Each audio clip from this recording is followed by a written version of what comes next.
morning from San Francisco. Time to answer the question of the day. Thanks, Fahim. Good question, but we all know the answer is pretty obvious, right?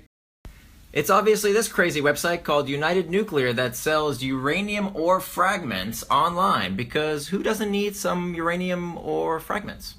Okay, of course it's Amazon. I mean, it's the proverbial everything store, and they have everything including... Oh! So what is it about Amazon.com that makes it so habit-forming? Let's take a look at Amazon through the lens of the hook model. If you don't know what I'm talking about when I say hook model, then go ahead and read my book, please. And what do you know? There it is. So what is it about Amazon's hook that makes it so sticky? There's a few things I think Amazon really does well. Starting with Amazon's triggers. Now, Amazon has really nailed internal triggers. They started off, of course, with books, and then they expanded to include just about everything you can imagine. So today, the internal trigger that Amazon is addressing is basically wanting stuff, whether that stuff is real, like books and physical things, or virtual things like Amazon Music.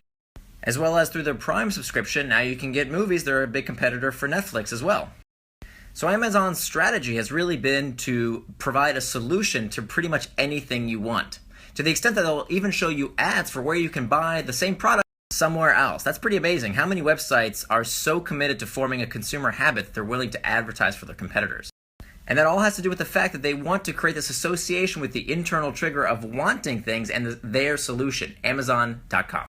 So today, Amazon's big competitor from a habit-forming perspective is no longer anyone in the e-commerce space. I think it's actually putting things down in your shopping list.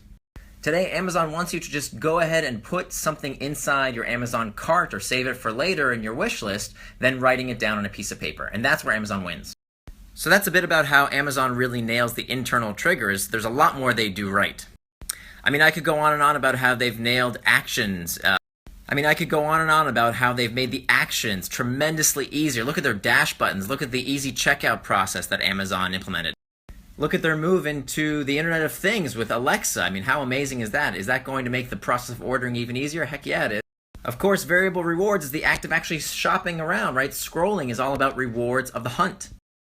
And then investment. Think about all the data they collect to make the service better and better over time. So the more they know about you by collecting your data on what you like to buy, the better the product gets over time, and it gets stickier and stickier with use. Until one day you realize, wait a minute, Amazon sells uranium ore as well. This was fun. Thanks for your question. Please send more via Snapchat, and of course check out my website nearandfar.com, as well as follow me on Twitter. Thanks.